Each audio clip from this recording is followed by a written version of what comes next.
everyone, I'm Sanjana from Belong, and this is the Belong Online Literature Festival, or BOLF, which is an initiative of Belong. Belong is a social venture that seeks to bring discrimination-free services and experiences to people who face this identity-based discrimination.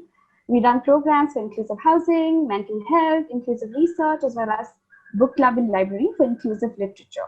You can learn more about these on www.belong.net. Before we begin, we want to acknowledge the tireless efforts of our festival partners, the Wire being our media partner, our cultural partner, that is the British Council, and our accessibility partner, Access for All, without whom this event would not be possible. Now on to today's session. The session is titled Alone Together, Trauma in the Individual and Society, with Anirudha, Rheea Mukherjee, Indra, Sinha, and which is going to be moderated by Rukmini, Chawla, Kumar. Rukmini Chawla is a consulting advisor to the Belong Book Club and brings a long experience in publishing to the book club. She is also currently the consulting editor at Penguin India and also has significant experience in themes of diversity and inclusion, including publishing books related to sexuality and mental health. She specializes in mind, body, spirit publishing. Over to you, Rukmini. Thanks. Thank you very much. Hi, Indra. We've got you just in the nick of time. Can you hear us and see us? Loud and clear. Oh, brilliant. Okay, great. Let me start by thanking you all for joining me on this panel on trauma in the individual and society. I'd like to just introduce the panelists for the audience. We have Dr. Anirudha, who's a psychiatrist and a writer. He's the author of an anthology of interconnected stories titled The Unsafe Asylum, Stories of Partition and Madness, published by Speaking Tiger in 2018. His novel about a Dalit couple caught in the vortex of terrorism in Punjab is due for publication later this year. And a non-fiction book about the concept of addiction, as seen through the prism of Punjab, is also in the pipeline. Dr. Kala was part of the 4-member fact-finding mission to Kashmir in September 2019, immediately after the abrogation of Article 370. And they authored the Kashmir Civil Disobedience, a citizen's report. His interests include the mental health of people with alternate sexualities, migrants, and the people of Kashmir. Welcome, Dr. Kala. Thank you very much. Thank you, Rukmini. Rheea Mukherjee is the author of The Very Unusual Body Myth, which was a wonderful book that I read when we were trying to publish it at our publishing firm. I lost the bid to someone else and someone else got to publish that book, Rheea. But it's a wonderful book. Thank you. The Body Myth was shortlisted for the Tata Literature Live First Book Award in 2019. Rhea's work has been featured in the Los Angeles Times, BuzzFeed, Scroll.in, The Wire, Electric Literature, Out of Print Magazine, and Southern Humanities Review, among others. Her writing and advocacy work at the intersections of feminism, social justice, mental health, sexuality, and animal rights. She co-founded the Bangalore Writers' Workshop in 2012 and currently co-runs Write Leela Write, a design and content laboratory in Bangalore. Indra Sinha's novel, Animals People, was shortlisted for the Booker in 2007 and won the following year's Commonwealth Writers' Prize for Europe and South Asia. In 2015, Indra Sinha was awarded an honorary doctorate in literature by the University of Brighton for, I quote, his major contribution to literature and demonstrating the power of words in changing people's lives, close quote. His work at the London agency, Collett Dickinson Pierce for Amnesty International, led him to co-found and launch the Kurdish Disaster Fund in 1990 and the Bhopal Medical Appeal in 1994, which funds 2 free clinics in Bhopal for the survivors of the Union Carbide disaster. Welcome to all of you, and I look forward to this conversation with us. Thank you so much, Rukmini. Thank you. So, all 3 of you have written pretty unusual books, and they're very striking in their own ways. They're very strong books. So I'm going to ask a question I don't usually ask, which is, what led you to the book that you have written? Rheea, I'd like to start with you. What brought you to the Body Myth? Thanks, Rukmini. I think I was actually trying to unravel a lot of my own understandings of spirituality and this sense of voyeurism also that was going on with our way of looking at depression and looking at what we consider to be mentally ill. So I was just negotiating so many of things within this very urban and self-aware, upper middle class kind of lens, which it very much is. But I was trying to unravel a lot of those questions. Well, there is a lot that you unpack in the book, and I'd like to sort of do that with you in the course of this conversation. So look forward to that. Anirudha, can you talk about your book on the partition? And it's got a very interesting title. You use the word madness in it. Will you talk more about this book, please? Yes, thank you, Rukmini. See, the background of the whole thing was that I come from a family. My parents were from Lahore, and I was born a couple of years after partition. So as one grew up, there was a lot of, everything was around partition and how things were so great back in Pakistan. No, we, even as children, we recognize that, we realize that, we are being shortchanged in the sense that nothing is ever so great, all the time. What was happening, as we found out later when, we grew up and listened to other narratives, that there was a whole lot of denial by people, which lasted not just, few years, it lasted over generations. Nobody talked about, it was one of the most traumatic events in human history, and nobody talked about it afterwards to their close ones. It was, it was too difficult to do that. And as I, became a psychiatrist, enjoyed psychiatry in the 70s, one started seeing some patients, who were by then were in 30s or early 40s. Many of them had started their illness after partition. Well, sometimes it was a chronic illness, sometimes it was, episodic type of illness. Now, it's also important that, then around the same time, sometimes maybe a couple of years later, I met with some Pakistani psychiatrists in one of the international conferences, and we patched up a sort of association between psychiatrists, mental health professionals of two Punjabs.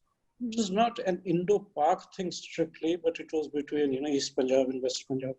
And then we met a lot. We, used to go once a year, and alternate years they used to come and so on. We met them, we talked to, all the mental health people. We visited the facilities in Pakistan. They came and visited ours. Now there's one thing which is not very commonly known, which is that 3 years after the actual partition of India, when people were exchanged, the patients in the mental hospitals of Pakistan and Lahore, India, they were also exchanged. And people were collected on that side in Lahore from Hyderabad and Peshawar, which were the other two mental hospitals. And similarly, this happened in 1950. Similarly, on the Indian side, as a sort of, as a return thing, although many probably wouldn't qualify for that, they were gathered from different mental hospitals. So some from as far as Ranchi, and sent to West Pakistan. East Pakistan didn't have a mental hospital. Mm-hmm. So, then during one of our visits, we were shopping in Lahore, and there was this shopping arcade. We were in, the whole delegation, and there was a young girl which came, burst in on the scene, and she was obviously very disturbed. And there was a sick psychiatrist, 6 elderly psychiatrists with us. And she got hold of him and, accosted him and started shouting that, what are you 6 doing here? You are the one who comes into my room at night. There's a sick who comes. And it was such a mirror imaging it was of one of my own patients. That's when I, thought of writing this book. Mm-hmm. So that is the background of the book. And, but of course it wasn't called trauma at that time. that word wasn't known then. PTSD wasn't known at that time. PTSD actually became a concept, sometimes concretize it after the Yugoslavian Bosnian war. So that was how the idea of the book, that's where it came from. Thank you. Indra, may I direct that question to you? Your book has is very intriguing. It's very, very interesting. I would like to know where, what the genesis is, where the idea for it came to you from, or what led to its writing. Could you talk a little bit about that? Certainly. I would just like to say to Anirudha, I listened with very great interest to what he was saying, because I'm a fan of the stories of Sadat Ali Manto, and he, of course, wrote a great deal about partition. And I think he did, in fact, have a story about the exchange of lunatics between the two sides. And I guess he meant it symbolically as well. Anyhow, yeah, really excellent work. So I think it's great what you're doing. Thank you very much. Thank you. How did I get involved? Yeah, I was in advertising. I was doing stuff for cigarettes. We did everything, the army, the police, all the sort of forces of mammon. And then one day along came Amnesty International and gave us their account. And I think it was rooting around in the archives, because we used to do an awful lot of research before we did it. Rooting around in the archives, seeing these terrible pictures and reading these horrific stories about what had happened to people, that kind of just opened my eyes. I won't say woke. I hate that expression, but anyway, sorry. But yeah, so then, as a result of the work that we did for Amnesty, I got approached by the Kurds who wanted some help after the Saddam was bombing them and stuff after the Gulf War, the first one. And then after that, a chap from Bhopal turned up, and I got a call one day. It was a lovely summer day like today is. And we were, my wife and I, my wife was watching from over there, were having lunch in the garden. It was absolutely idyllic, and the phone rang, and this chap says, can I come and see you? I'm from Bhopal. And I said, yeah, when do you want to come? He said, now. I said, so what, I mean, what, are you going to get a train or something? Where are you? He says, I'm on a train. That's right. He said, I'm on a train on my way to you. So I went and picked him up, and he started telling us the story of what had happened in Bhopal, which had happened 10 years earlier. And I to my shame, had kind of nearly forgotten about it by then. But he asked if we could do something to raise funds to start a couple of free clinics there. And so I said, of course, we'd try whatever we can do. And we did. And somehow the British newspaper readers were incredibly generous, and as they are, and gave us a lot of money, which we used, or he used, they set up a trust in India, and that used the money to buy a building, start training staff. So that happened a long time ago, like 25 plus years ago. And since then, I mean, my involvement is not that much anymore, but I still do a bit of writing for them. That's how it came, and I'd written one book on India, and set in India, because I spent my youth in India. I went to a school a boarding school in Rajasthan, and before I was, sent abroad.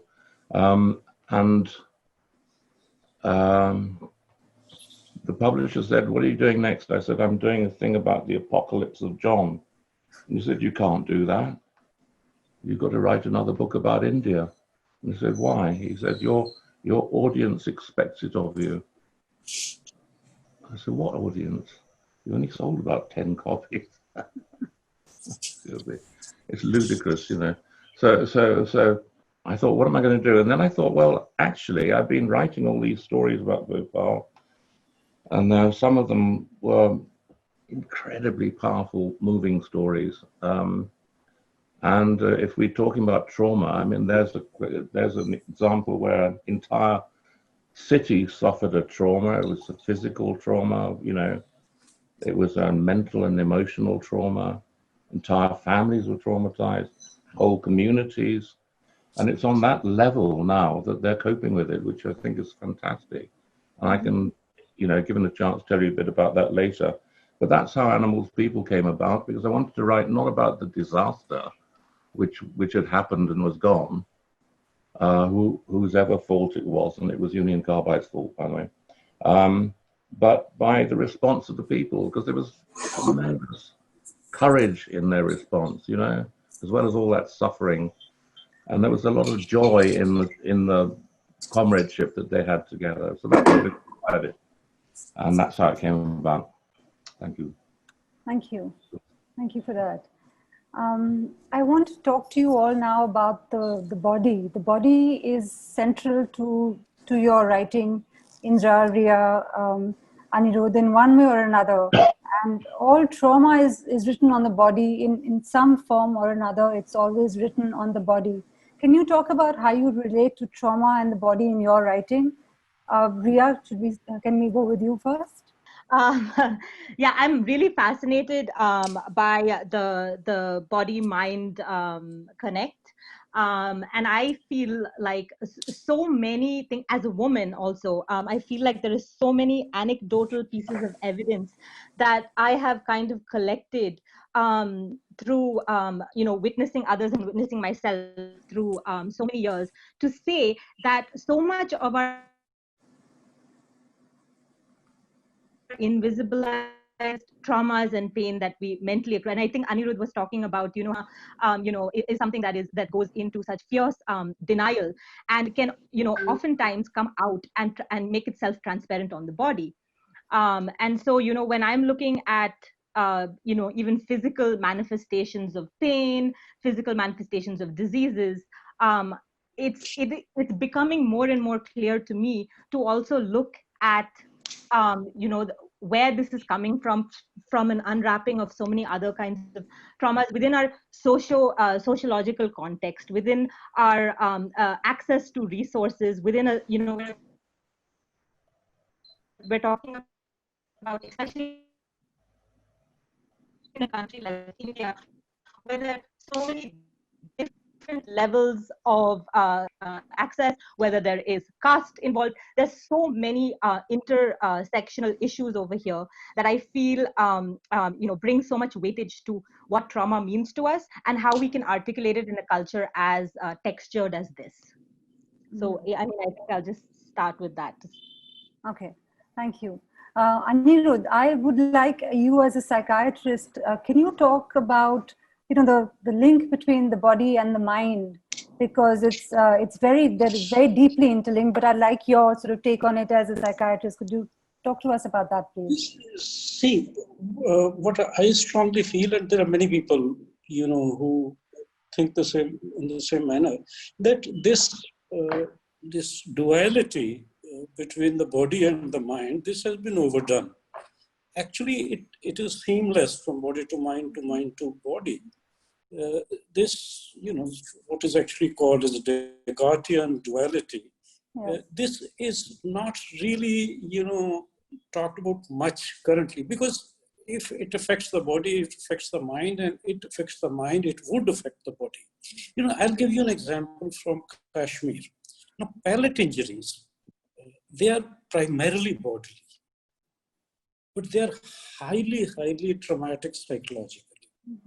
And that psychological trauma, that, you know, over a period of time further affects the body, which, you know, this classical psychosomatic.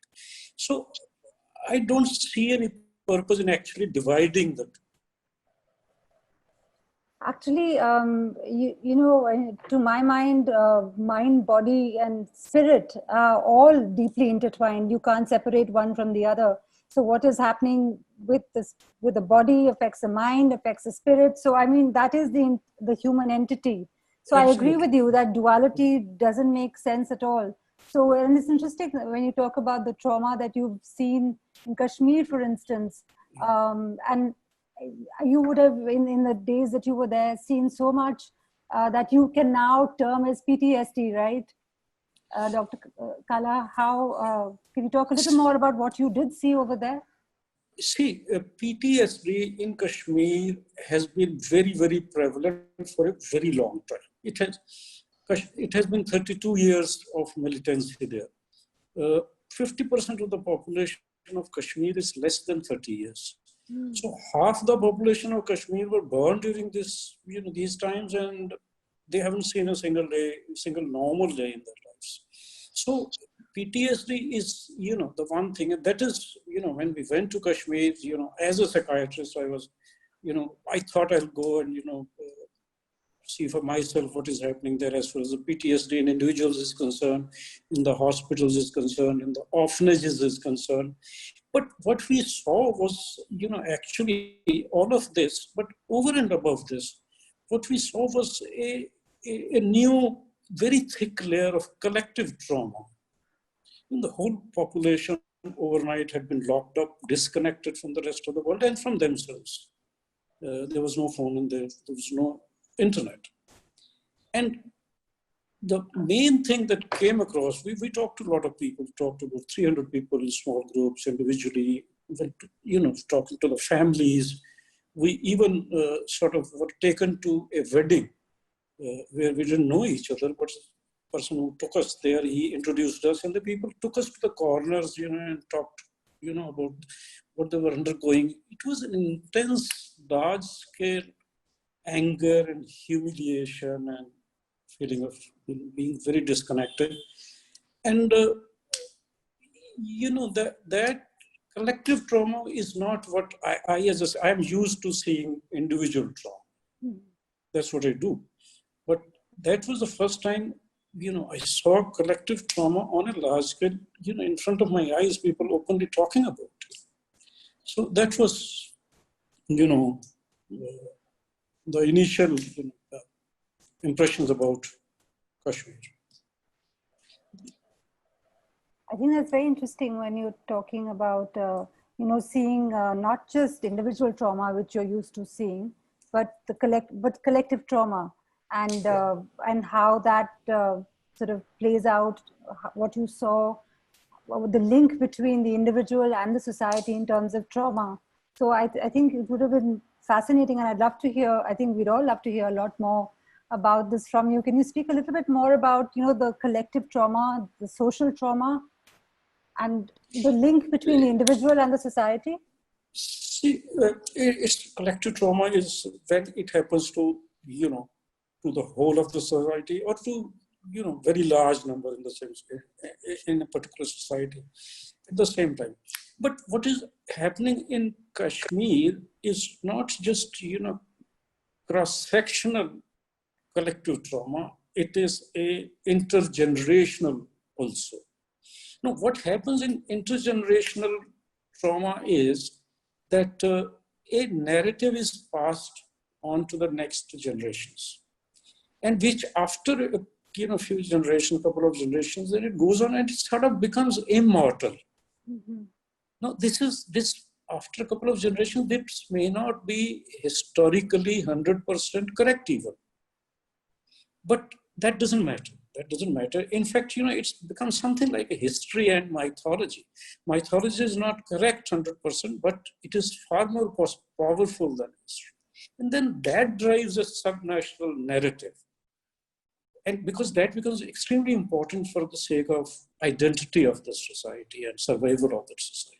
This is happening in Kashmir all the time for many years, and this becomes sort of fast-tracked recently. So your talk, you talked about intergenerational trauma. The thing about trauma is that I think even when the trauma is over, the trauma continues to haunt you. You talk about this in your book, in the context of partition. And could you talk about that, in the context of your book? The way, the trauma doesn't actually ever leave you, it seems, and it, like you said, it passes through generations. The partition is a perfect example of this, and you've written about it. Would you like to talk a little bit about that in your book? See, what partition trauma did, over and above what it did in its immediate wake. A million people, killed and 10 million, displaced, and on that large scale, that of course everybody knows about. What probably it did was that it drove the identities on the two sides, the national identities. In Pakistan, it was, it appeared right away. It took some decades to reach us. But I mean, it is. Now imagine the same thing. If the partition hadn't occurred the way it did, we probably wouldn't be seeing this thing. Mm-hmm. This, I'm 2019. And then another thing which trauma on this large scale does is it sort of inures the people and normalizes to some extent, maybe on a smaller scale, things which have happened to us lately in 84, 2002, 2019. I mean, it was an open season on marginalized communities. Mm-hmm. It goes on. Mm-hmm. I'm sure there will be, some years later, there'll be a sea of stories about this. And particularly from, Hindi writers in UP and Kashmir and these places. Rheea, you look at you talk about intergenerational trauma as well. What is your take on this? I mean, how do you look at it? Well, I think I look at it from, well, even within my own lens, we look at every generation. We can even look back to my grandparents' generation who did so much just for survival. And then, we had my parents' generation, which did so much for just giving as much access and assets, using their privilege to do that. And then, a lot of people say, when you come from a space of some amount of urban privilege, this generation has the luxury to find themselves. And then, so what does that finding of self mean? Means you have a lot more luxuries to look at the world with a more individualistic lens, with a lens where you don't have to, where you can tear off some of the conditioning that you were thinking. And yet, we're still burdened by so much of what we're born into, which is heavily, a heteronormative, very patriarchal society, which harms us all. And we are still, with given all of these freedoms, still we are looking at so much repressed and conditioned traumas, things that my mothers and my grandmothers and generations I can't even imagine, had to just be or respond to the world within those conditions. And I feel, with that, there is so much trauma passed on, whether or not, and this is, taking away all the other kinds of gory violence that so many generations went through. There's so many people who are, especially when you look at India, that have not only, gender, but you're looking at caste, you're looking at class, you're looking at generations of people who did not have the basic access to things, to even start thinking about what you as an individual in this world means to express yourself. And I think expression here is such a key fundamental freedom to me, to have this space to express myself, right? And even within that, with the fact that I can sit here today and express myself, how many other unlearnings, how many other traumatic ways of trying to see myself, my body, how it's been viewed by society, how I've been trained to respond with this body, with this sense of gender to the world around me. And so that entire process of, stripping that away and trying to find, well, I feel is beautiful. But I also feel it carries so many stories of my ancestors, of people, of people who did not, were not allowed to, come to. I see it as a longer evolution that will, and I find that I find myself very, very grateful to be in that position of space, to view the world like that. So the body in your book again is a core, core entity. I mean, you're talking about it, you are examining it, you are going into it, you're coming out of it, you're approaching it from different angles. So it's very important. Also in terms of trauma. So you have two characters in the book who are viewing the same thing perhaps very differently. Where is when I was reading it, I was intrigued. So where is your own sort of position? What position do you occupy between Meera and sorry, I forget the other. Sarah. Sarah, yes. So between their very interesting points of view, where are you personally in your head?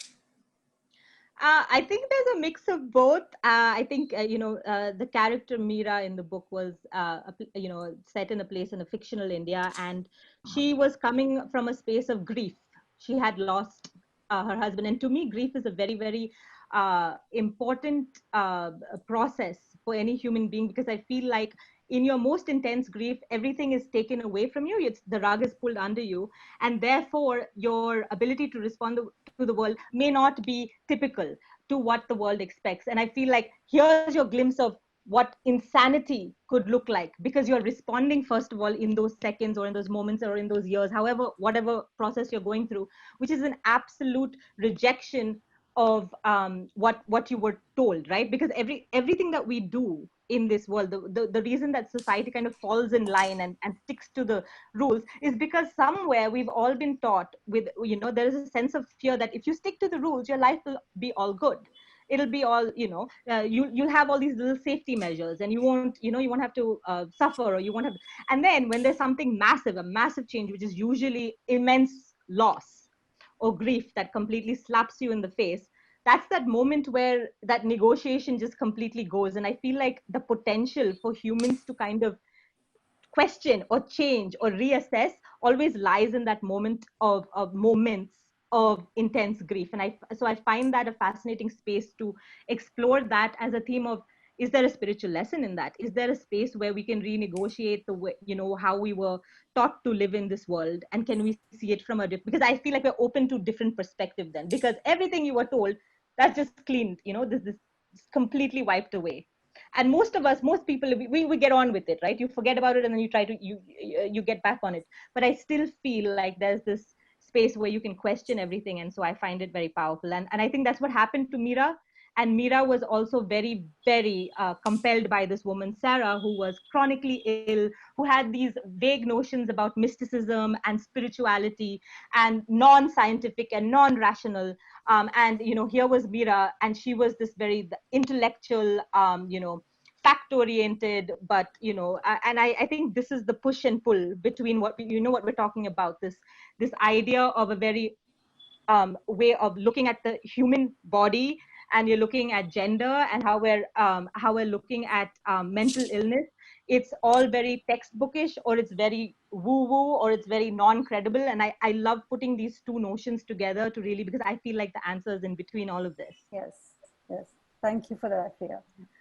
Indra, I'd like to come to you now and talk about animal, talk about the body in your book. Animal is an intriguing figure for many reasons. And so can you talk about what the literal, it seems to me that the body in your book is symbolic of many other things. The physical body is actually symbolic of, you're saying a lot of things through animal's body. Can you talk a bit about that, please? I've said thousands of things I never realized I'd said. If you read the people who write papers about this sort of book, and these things are called post-colonial eco-criticism. It's called post-colonial eco-criticism, invented by Gayatri Spivak, who's a rather formidable but quite nice lady, actually. But she's nicer than she seems, terrifying to approach. And she translated Derrida's On Grammatology. I think that was off Grammatology. That was, so it's a seriously important intellectual thing, and has set in motion this whole idea of post-colonial literature and the subaltern and things like this, none of which I understand. So all these people writing papers about animals, people, and other books of the sort would sometimes send them to me, I don't know what to make of them, you see. I mean, I found a phrase in one of them, which I was going to quote, because it's so utterly meaningless to me, but presumably it has meaning for someone. I don't know. I don't have any theories about this sort of thing. The body. Well, I was really. I mean, it's very simple, really. I think perhaps that when you describe something like someone's body, whether you intend to or not, you are striking all the notes that are in it, if you know what I mean. It's like one of those bowls. You strike it, and there are lots and lots of notes, and some of them are not even harmonious, and they come with it, and you may not be aware of them. It's like words are like that. I think they perhaps carry very ancient meanings within them that aren't even in the current meaning, you know. But those old meanings still somehow resonate out of that. So animal's body, what to say about him? Well, he was not based on, but I was shown a picture of a boy who was in that state, and it was more about his character than his body, really, because he sort of surmounts his body. He says, this is me. I don't want to change it in the end, because I'm free as I am, and there's only one like me, and I don't want to be human. I'll be an animal, since there's a nasty little friends called him Animal, Janwar, because he was, you know, went on all fours. And it's much more to me about his spirit and his character than about his body.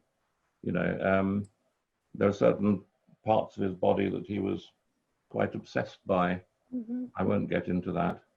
I must also tell you about him that I felt I knew him as a person outside myself, because there was a point where I used to write early in the morning I like to start at about 4:30 or 5 and write while it was dark, and then, you know, as the day started, you'd actually done something.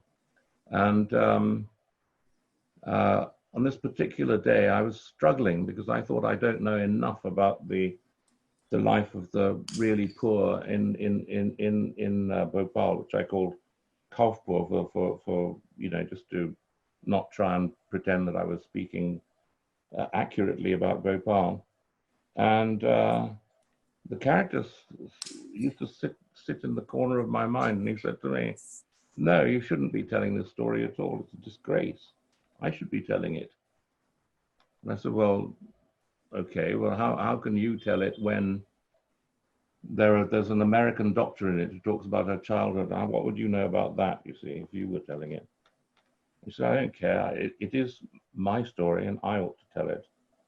And he said, "And what's more, if you don't let me tell it, I shall write to your publisher and your agent, and I shall say this upstart fellow Sinha has stolen my story, and he's no right to it, and you can't let him do it."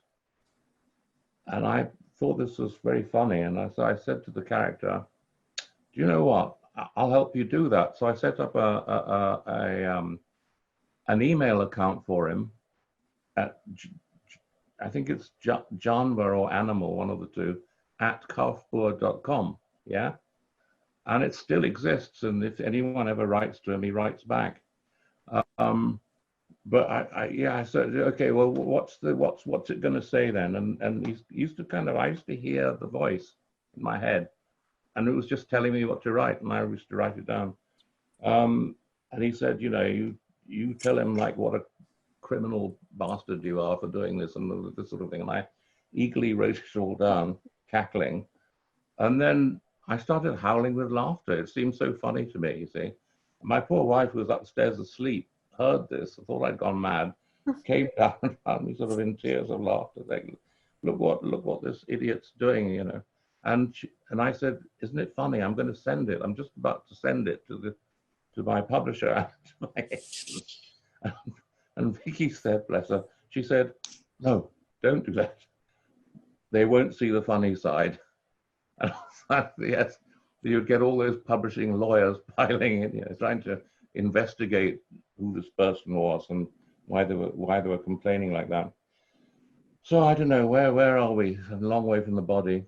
I just wanted to say to Rheea about her, what she was saying, that I like all kinds of really strange, unusual things, you know, like weird things, really.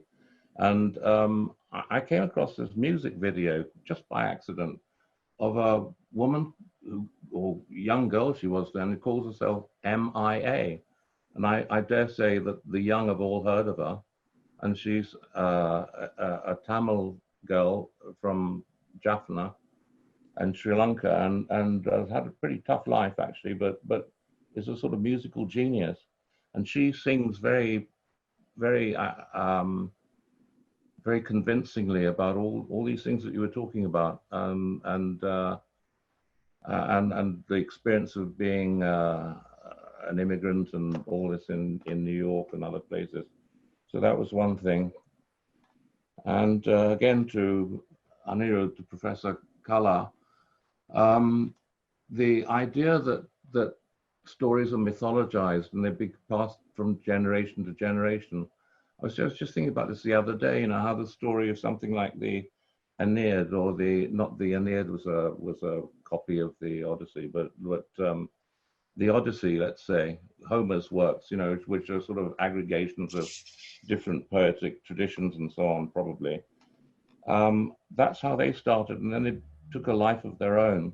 And there's a strange symmetry between the Iliad and the Odyssey, and actually the themes in the Mahabharata and the Ramayana. So I wonder if at some very distant point there wasn't, and you know, there would be very traumatic things which would cause certain events to be remembered and recalled with sort of dread or, you know, particular significance.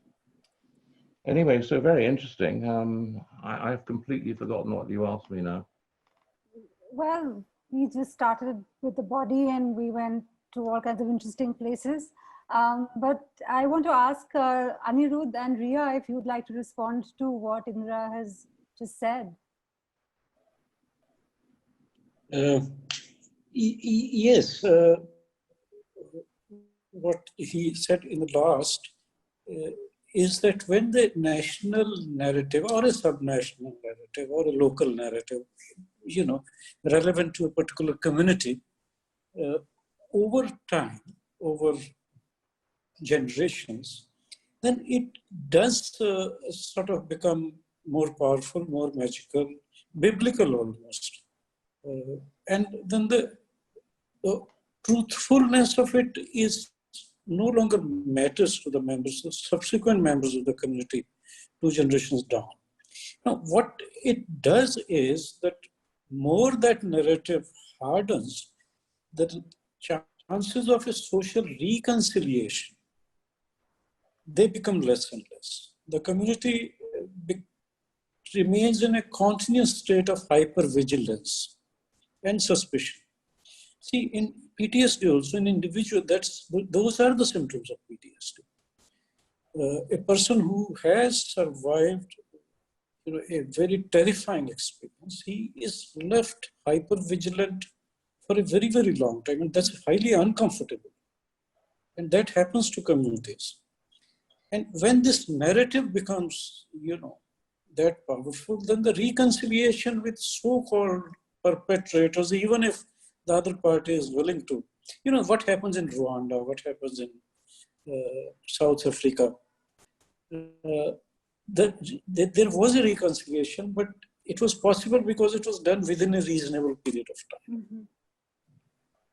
I think that time is important. It can't be left adrift indefinitely and hoping to someday we'll solve it politically or socially. Rheea, would you like to respond to Indra? Yeah, no, I think there was, you know, Indra also brought up a lot of points about what we get to write about and how we write about things that are so different from us or something that is not completely lived experience. And I think, you know, it is important to be writing and you know, responding even within whether it's nonfiction or fiction because there's so much of crossover there.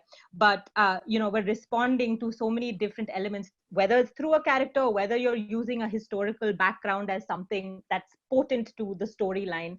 And I think that and since we're talking about a very an inclusivity here that is key to also this fest is, I think what's becoming important in this space of writing now is, well, what lens are we using when we're writing about these things? And as someone who writes but also teaches writing, the one question that I always get up is, well, who gets to write about what, and who gets to say that I can tell this story? And there are the ethics of this, and I think it always boils down to, well, what is the lens? We're moving out so rapidly from a space where we had a very voyeuristic eye on our own traumas, also how we exoticized things that we probably didn't have lived experience about, but still at the same time thought it was close enough for us to write about, or because it was within our worldview, we could observe people of different classes or tragedies, or and when we wrote about them, when we write about them, we have to look at the fact that, are we taking up other people's space in terms of writing about lived experiences, even if it is fiction, right? And are we trying to figure out, are we trying to further our imagination past the voyeurism? And this is something I'm personally concerned with as a writer, is that how are we trying to move past the simple voyeurism of it? I'm coming from a context of, because when I lived in the US, most of my access to Indian English literature was very exoticized. It was very saris and sexy mangoes and arranged marriages, and that is how a lot of the colonized world accessed what India is, and it was exceedingly reductive, of course, and yet at the same time it was also all I had as a thing of, well, this is how you, if you're a woman of color, this is how you're going to have to approach your work. So I think that, right now where we are here in 220, I think there's so many other nuances which comes to, who gets to write what and how we write it, how we're representing it, and what kind of lens we're using. And, voyeurism is just one of them that I'm just speaking about now. But yeah, that's something that I'm very personally invested in kind of exploring, because I don't think there's an exact one right answer to it. But there's certainly a lot of nuances that I think writers need to be really, really aware of now. Well, I'd like to ask Indra on that note. I mean, Rhea's talked about voyeurism. She's talked about, well, inclusion is, of course, one of Belong's themes, as you know. And she talks about voyeurism. So how do you look at your characters in your book, especially Animal? One of the things that you've said, Animal says about himself, is that he's not the body. But I'm intrigued about this whole concept of voyeurism. How would you respond to what Rheea said in the context of your book? Well, my immediate feeling is to feel rather uncomfortable, because I was obviously thought not only that the character expressed the thought that I was feeling, that I didn't know enough about it, but the very fact of writing about someone who was, I suppose, well, I mustn't say disabled, must I? I don't know what to say. Perhaps someone else can come up with something, but differently abled. This is a joke that he has with another character, Zafar, who's tremendously right on. But how do you justify it? I don't know, because it needed to be written. The book needed to be written. It needed to be written from the perspective of the very poor. And I guess actually I did know many people, and I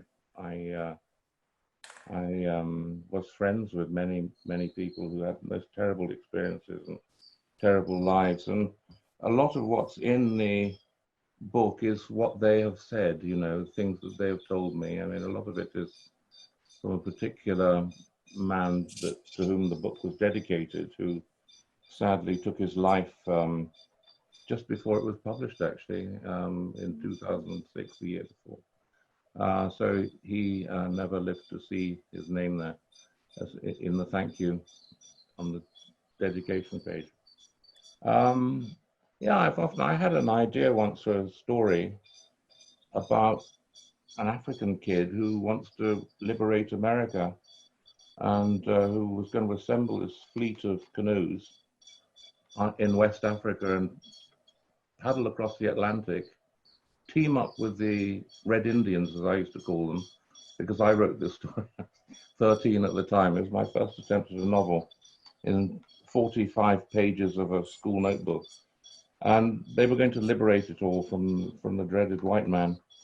And many years later, when I used to get these, you know, these begging emails from Nigerian princes and ex-presidents and people who'd been, who were bankers who'd corruptly come into possession of huge sums of money that they were, and they would say things like, we'll give you £50 million if you do blah blah.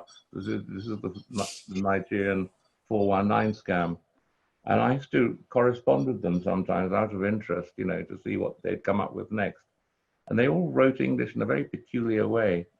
And I just had this idea of a kid who wanted to be a writer, and he was quite good at it. And these Yahoo boys or whatever they're known as in Lagos were trying to get him to do their dirty work for them, you know. So that would have been cultural appropriation, no doubt. I don't know what to say about it, really. I think really, if you are, I don't believe in making compartments for what you can and can't write about. I think anyone should be able to write about anything they like. They either do it well or they do it badly, and they either write well or they write badly, you know. Yeah. And history and their sales will reflect on that. So sorry, I can't completely agree with you, but there we are. I do feel the embarrassment of it, though. No, not at all. But thank you for that response, Indra. Thank you. I'd like to move on to a couple of more questions before we move to the audience questions. We don't have too much time.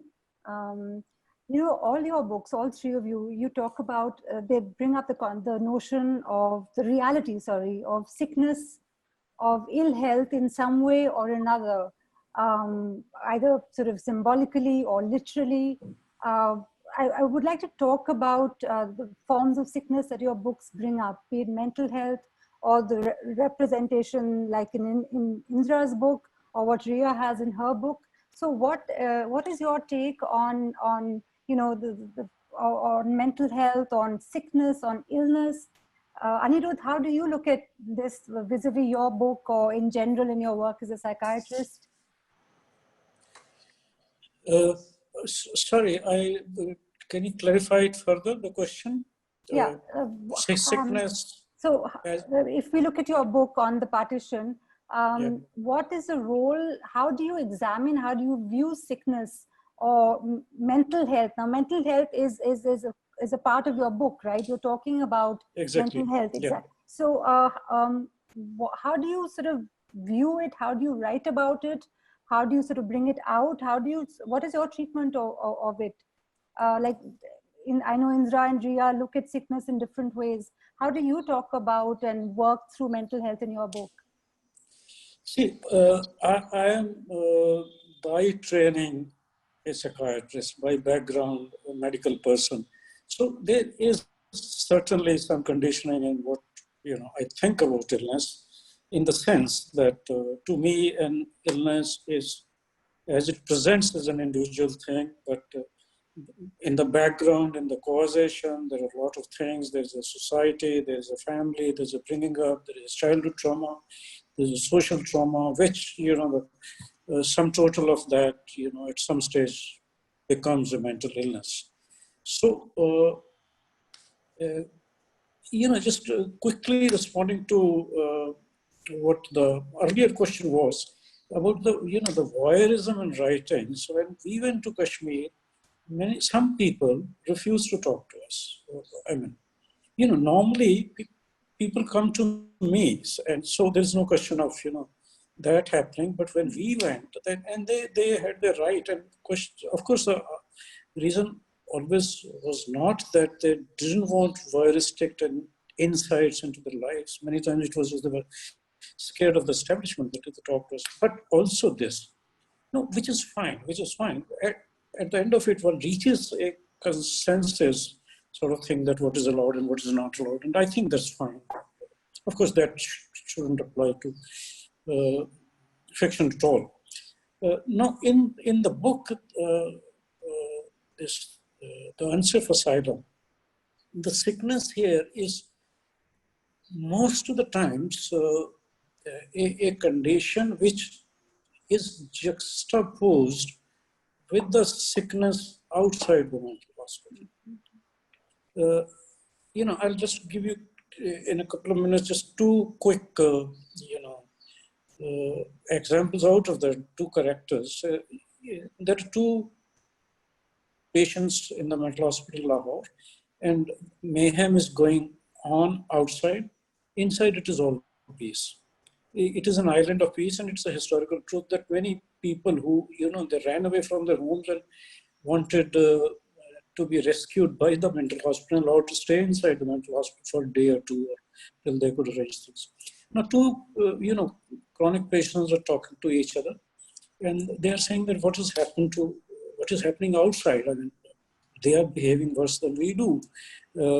We are at least, predictably predictable. They are unpredictably predictable, and they should be inside and we outside. And let us change the board which is outside the mental hospital Lahore and put it inside so everybody knows which side of the board is the mental hospital. No, so illness is, a metaphor which has been used in the context of partition many times, starting with Mahatma Gandhi.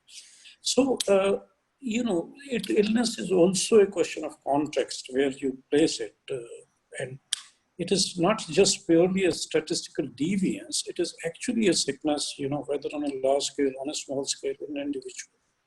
So I don't know if I've answered the question. If there's anything else. No, I think that's a very interesting response. And Rheea, I want to turn to you and ask you, as Anirudha just said, where you place sickness. Now, sickness is sort of a theme that's running through your book, and it's there, it's upfront, you're talking about it.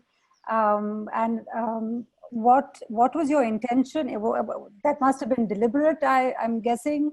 What was your intention? I mean, where were you coming from with this thing? Well, I mean, I think it's, I'm looking at, mental illness from, and especially in the last 5 years, I've been in a place where I can really explore mental illness with a lot more personal clarity in terms of how we've been looking at it. I have a therapist, a very close friend, and she, her name is Shalini, and she keeps up coming and saying it's how we have pathologized everything. It's either, we've pathologized everything to the T, or we have, or we're in complete denial, which I'm sure, like, even, Anirudha's practice understands how within the Indian subculture, there is so much denial or hiddenness, or it'll be okay, or hush hush about anything that is mentally ill, anything that requires, especially medication, right? There's a sense of paranoia on within that context of how you heal something.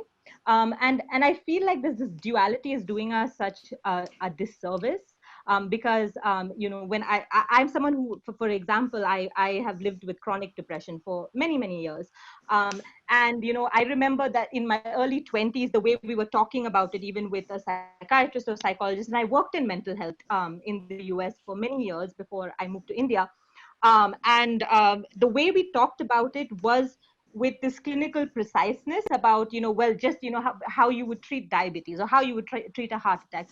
This is how we're treating this because there's a biological imbalance and all of those things. And then when, you come to India and they're not even talking about it that way. And so there's this thing of like, oh my God, but we have to understand that there is a medical problem over here, which is absolutely correct. People needed to understand that pathologized version of it. But then, now people are starting to really talk about, well, what about systematic oppression, right? So whether you're talking about Kashmir, whether you're talking about people who are, within the QIA community, when you're talking about anyone who doesn't have the regular, access to the world that so many, people do in a very heteronormative way, right? And so once you start, you're alienated from these types of resources, whether through gender, caste, class, it becomes more and more hard. And so now we are looking at a space where people are really, starting to talk about that. There are organizations like the Blue Dawn in India that is, for example, looking at the caste element and how that's different. How somebody from, from a DBA community can feel so alienated, even if they were to get mental health, even if they were able to be afford that, and sit with perhaps a therapist who's not even sensitized or doesn't look at the world with that same lens, because her access to the world has been so completely different.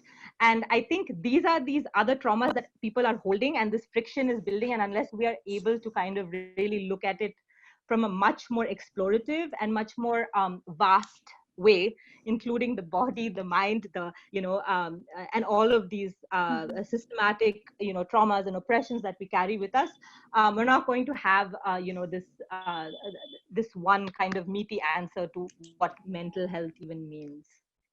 Wow. Anirudha, Indra, would either of you like to respond to what Rheea's just said?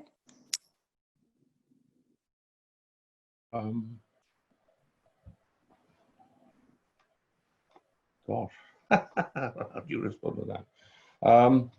I would like to say that I don't think of illness in those sort of theoretical and social terms at all, because from what I've seen of it, particularly in the context of the book that we're all talking about, with these books, it's very specific.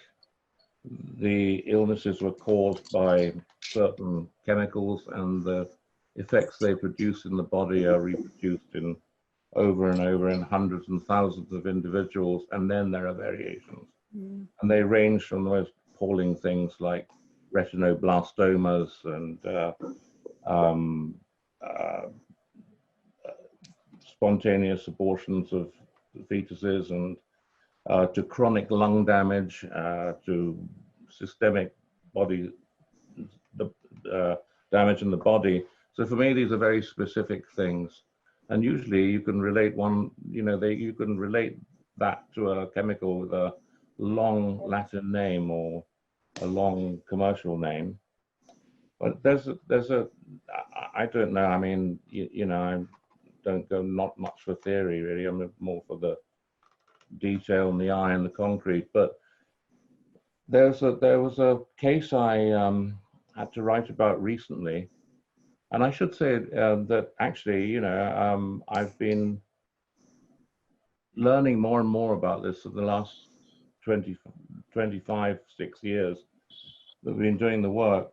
And it never stops. It goes on and on and on and on. So there is a sort of inheritance of these horrible things going on. One of the things that happened was the gas was a one-off, so the wind was blowing from the north, and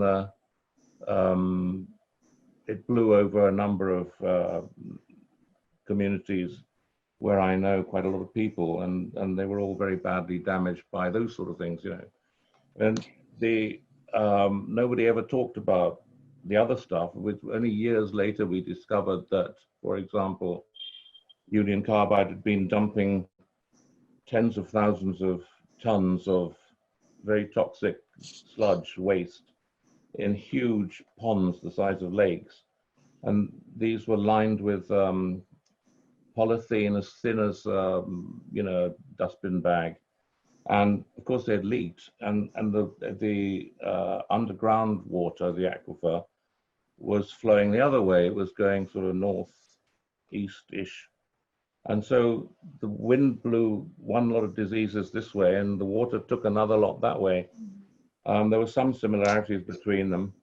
But there was this case I was writing about last December, or actually November, about a little girl whom we'd known for absolutely years. Her name was Meenakshi, and she was very short. You know, her growth had been retarded. She was a really cheeky little kid, and everyone adored her. You know, but she got ill every summer, every monsoon time, really. Every year she would get these fevers and things.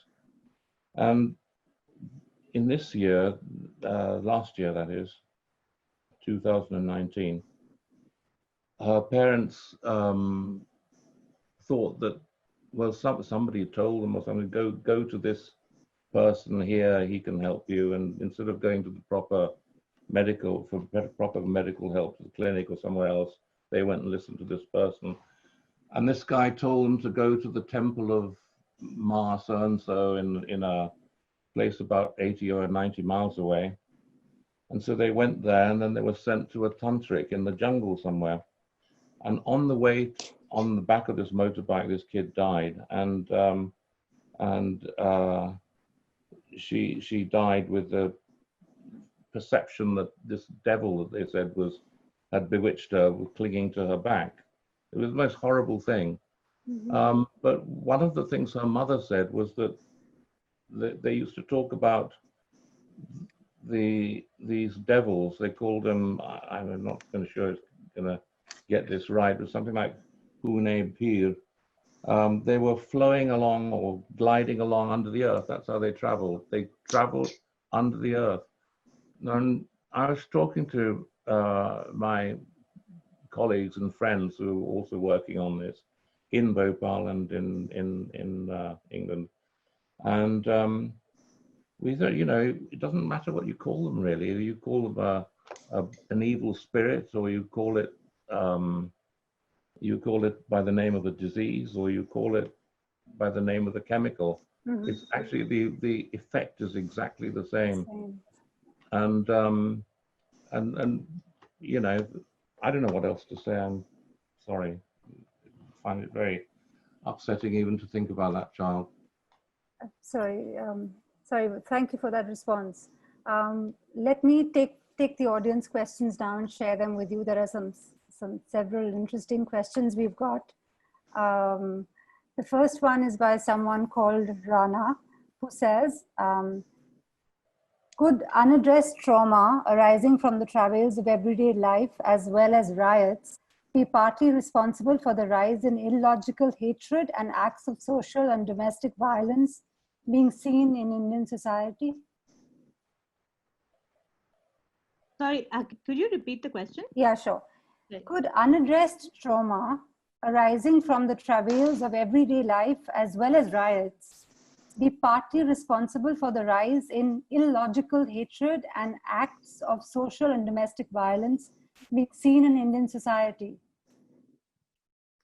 Yeah, I mean, I very much think so. I think a lot of what we consider every day is a space of, you know, a lot of unreflected ways of how we've seen and been taught to okay the world. Again, for me, it always comes back to, you know, and as I grow older and older, I just see there's so many things that when we were in school and when we were in college, how there was this very fixed notion of what you do to gain success, what you do sociologically, how you get married, how you bring up kids, how you you know, how you hold on to, whether you're middle class or not, right? Whether you're wealthy or not, have a very huge scarcity mindset of keeping things in line. And there's absolutely no way to have any kind of original expression when you look at the way we've been brought up. So I think the everyday has so many masked issues in terms of, you know, how we've lost some parts to ourselves in the rush or trying to just survive what we've been taught is every day. Mm-hmm. Thank you. Anirudha, the next question is for you. It's by Sharika. Sharika asks, historically, trauma manifested in silence, either because it was forced upon the community or because it was a means of coping. How has the silence or expression of community trauma changed over the years, especially over the last 3 decades? I'm sorry, is the question that the response to collective trauma is it changing? Is that the question? It's about also silence. So I'll repeat the question. Historically, trauma manifested in silence, either because it was forced upon the community or because it was a means of coping. How has the silence or expression of community trauma changed over the years, especially in the last 3 decades? I don't know if the response of the community has changed over the years, but certainly in different situations, the response would be different. For example, when we went to Kashmir in October 2019, in the wake of the abrogation of Article 370, what we expected to find was a lot of protest. We didn't find any sign of, vociferous protest or a visible thing. But what we did find on a very large scale was a passive aggression, a feeling of being extremely hurt and humiliated, and the words like disrobed were used in the context of 370. That was a fig leaf for us. You have taken it away.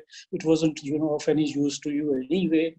Plus, a movement of civil disobedience. Everybody, even when they could open the shops officially, they didn't. There was no militant threat, and it lasted for 3 months.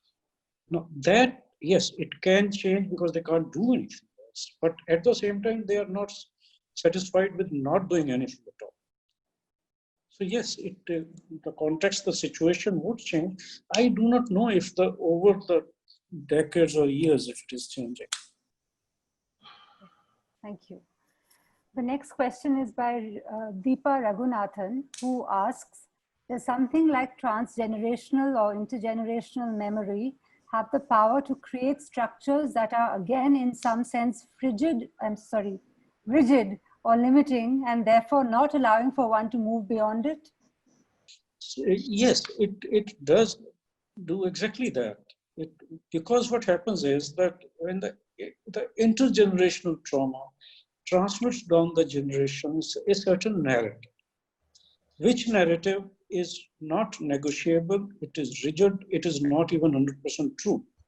But people believe in that, like they believe in mythology, and this is important to that particular society for the sake of their self-preservation, for the sake of their identity.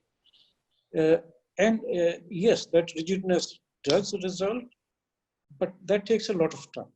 That doesn't happen, in a couple of decades or 3 decades or so. What happened to the Jews, they can never forget what happened originally. They're not talking about this, the Second World War only, talking about the ancient times. And that narrative is very hard to, that is a very rigid. Yes. Thank you. Rheea, the next question is for you by Kasturi. She asks, as you correctly mentioned, the kind of Indian writing that one is exposed to in the West is a specific kind, perhaps something suitably dressed for the white gaze. What would your advice be to writers in India who want to be published in the West, for example, in the literature magazines published there? Yeah, it's a great question because it's one that I discuss a lot in the workshops that I take. And it's not to say that it's not, there are certain discussions happening, and I'll make it a little bit more US centric because that's where a lot of my experience is. I feel like the conversation is evolving, right? We're talking about Indians, urban Indians, or at least within the writing community. We're also discussing about the pitfalls of these generalizations that we were also writing within. I think, the US right now, it still tends to have a white, still tends to really like having a very exoticized, very arranged, marriagey, elephanty, mango kind of idea about India without any other understanding of the immense nuances there are, right? Like even if you are living in India, you're still ignorant about so many nuances about this country because it is just that that diverse, for a lack of a better word, because it's beyond that. It's textured, it's layered. And so I think it's very hard, and I think you have to make a decision about when you're writing for a Western thing. When I wrote The Body Myth, it was not something that a mainstream publisher in the US would want to publish, because it was, a lot of editors liked the book, but it was too risky, because you're talking about India in a way that the Western audience was not used to. It was talking about it in a very straightforward, with a very particular self-aware lens of a urban setup, which didn't really dwell on things that people were waiting to hear about India. And it definitely, and I think that's why, for example, an independent press that was really interested in looking at the world with a much more diverse lens was the one that picked it up.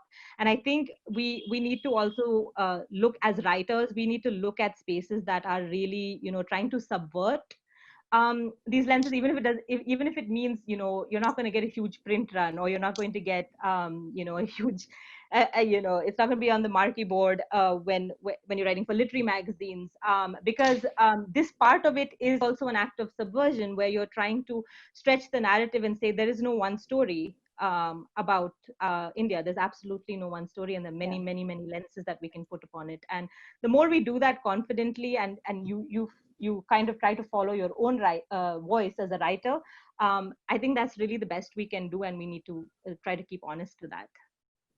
Thank you, Rheea. We've got our last question from Neerath. Health is not just the absence of disease, sickness, but rather the presence of vitality. If one looks at divisiveness, discrimination in society, and thinks of it as, I quote, body in sickness or ill health, close quote, what kinds of things need to be done to treat the sickness versus the kinds of things that need to bring vitality to the body of society? Well, wow, I'm a writer, not a sociologist or something. I don't know I've got anything to say about that sort of thing.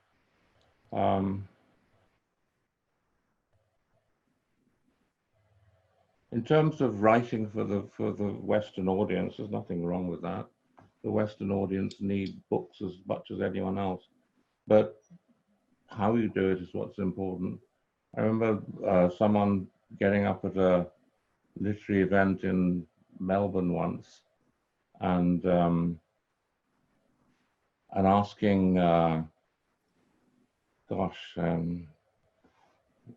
well, she was a famous American writer, lives in Wyoming, in the middle of nowhere, and I've forgotten her name.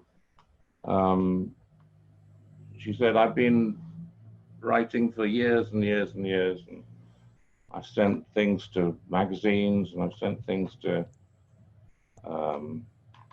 publishers, and always I get rejected. What should I do? And whoever it was, and it won't come to me in time, leant forward to the mic and said, write better. And that was her advice, I'm afraid. So there you go. Thank you. Thanks, Indra. Thanks for that. Not worth really saying, was it? No, please. Everything you say is worth saying, as far as I'm concerned. Is there anything that the three of you would like to sort of comment on, where your sort of feedback is concerned, or do you want to ask each other anything or clarify anything with each other?